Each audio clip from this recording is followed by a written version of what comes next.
ధనస్సు రాశి వారు మరి ఈ యొక్క 2026 మనకు మార్చి 19వ తారీఖు నుండి శ్రీ పరాభావనామ సంవత్సరం ఉగాది కొత్త సంవత్సరం ప్రారంభం కాబోతుంది.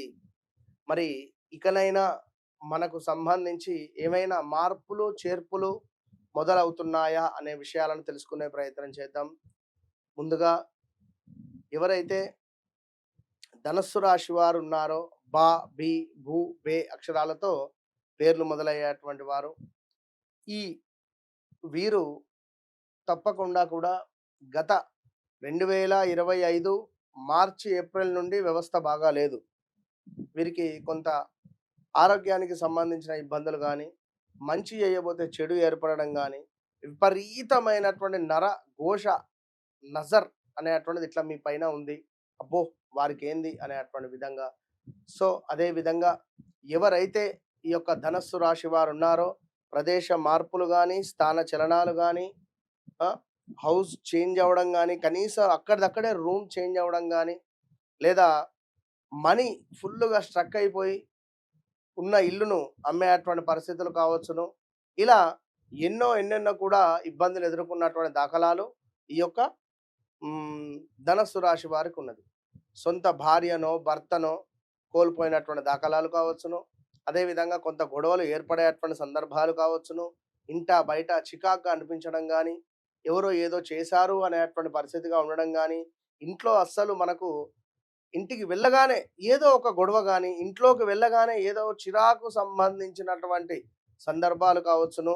అదేవిధంగా ఏదైనా ఇంట్లో ఉండేటువంటి తల్లితో గొడవ కావచ్చును, ఇంట్లో ఉండేటువంటి భార్యతో గొడవ కావచ్చును. ఇంటికి వెళ్ళగానే మనకు ఏదో ఒక దుష్టశక్తి బయట అంతా బాగానే ఉంటుంది, హ్యాపీగా తిరుగుతాం, హ్యాపీగా ఉంటాం. చెప్పులు విప్పి విడిచేసి ఇంట్లోకి ఎంటర్ కాగానే ఏదో తెలియని ఈగో ఫీలింగ్ కానీ, తెలియని నెగిటివిటీ కానీ, అసలు మనకు తెలియకుండానే ఏదో ఒక దుష్టశక్తితో మనం పోరాడినటువంటి విధంగా ఉండడము, ఇంట్లో నిద్ర పట్టకపోవడం కానివ్వండి, భూమికి సంబంధించినటువంటి ఇబ్బందులు, భూమి కొనుగోలు కానీ, భూమి అమ్మడం కావచ్చును, భూ సంబంధిత క్రయ విక్రయాలలో మీకేమైనా మోసం జరగడం కావచ్చును, లేదా ఇక 1, 2 అని కాదు, ఇలాంటి విషయాలు దగ్గర దాకా వచ్చి వివాహానికి సంబంధించినవి జరగకుండా ముందుకు వెళ్ళడం కానీ, ఇలా ఎన్నెన్నో కూడా ఇబ్బందులు ఫేస్ చేసేటువంటి వారే ధనస్సు రాశి వారు. చెస్ట్ రిలేటెడ్ నంజు ఫామ్ అవ్వడం కానీ ఛాతిలో, అదేవిధంగా స్టమక్ రిలేటెడ్ కావచ్చును, కొంతమేర నరాలకు సంబంధించినటువంటి ఇబ్బందులు కావచ్చును. మాట అనేటువంటిది పదిలంగా ఉంచుకోండి. కొంత ఓపికగా ఉండండి, ప్రశాంతంగా ఉండండి ధనస్సు రాశి వారు. ఎప్పుడైతే ఈ యొక్క మనకు శ్రీ పరాభావనామ సంవత్సరము మరి ఆగస్టు దాటుతుందో కొంత మీకు గురువు ఉదయించేటువంటి పరిస్థితి ఉంది. గురువు మీకు అస్తమించే ఉన్నాడు, మరి ఉదయించేటువంటి పరిస్థితి ఉంటుంది ఆగస్టు సెప్టెంబర్ దాటిన తర్వాత. మరి అప్పటి నుండి వివాహ ప్రయత్నాలు కావచ్చును, ఉద్యోగ ప్రయత్నాలు కావచ్చును, అదేవిధంగా సొంత ఇంటి కల కావచ్చును. గత సంవత్సరంలో మొదలు పెట్టాం ఇంటి పని, అరే అసలు ముందుకు వెళ్ళడం లేదు అని అనుకునేటువంటి వారికి కూడా ముందుకు వెళ్ళేటువంటి పరిస్థితులు కావచ్చును. ఆర్థికంగా అద్భుతమైనటువంటి పురోగతి ఏర్పడేటువంటి పరిస్థితి కూడా కనబడుతుంది.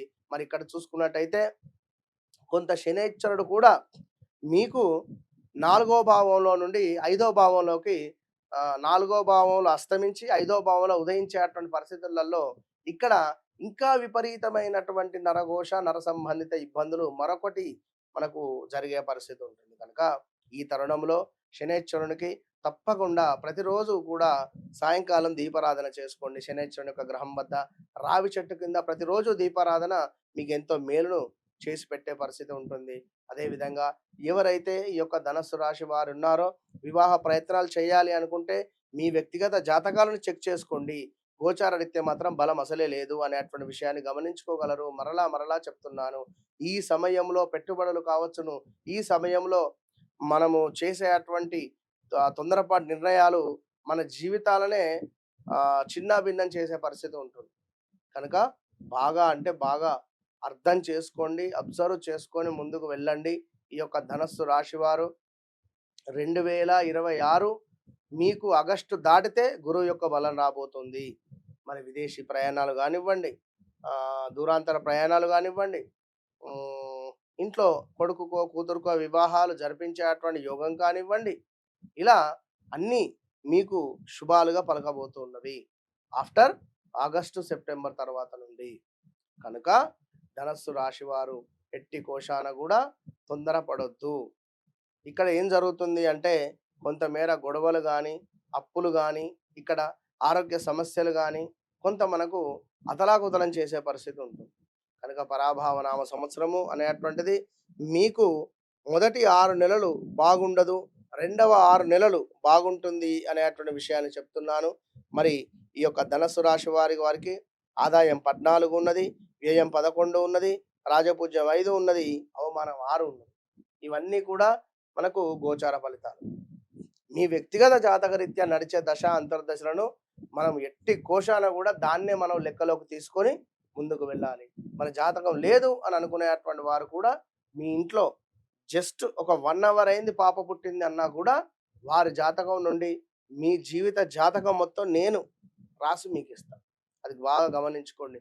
మీ జాతకం లేకున్నప్పటికీ కూడా మీ పిల్లలది కానీ మీ ఇంట్లో ఎవరిది ఉన్నా కూడా 100% దాని నుండి అయినా నేను మీది మనము దొరకబట్టే ప్రయత్నం చేసి తప్పకుండా మీకు ఒక మంచి రెమెడీ కానీ రేపటి కాలంలో ఏమిటి అనేటువంటిది కూడా మనం మాట్లాడుకోవచ్చు.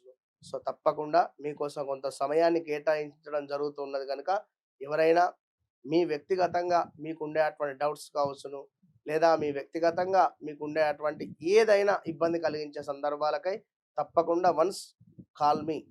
నన్ను కలిసిన తర్వాత మీ జీవితంలో వితిన్ 41 to 3 మంత్స్‌లో మార్పు అనేటువంటిది సత్యం అనేటువంటిది గమనించుకోండి. All the best.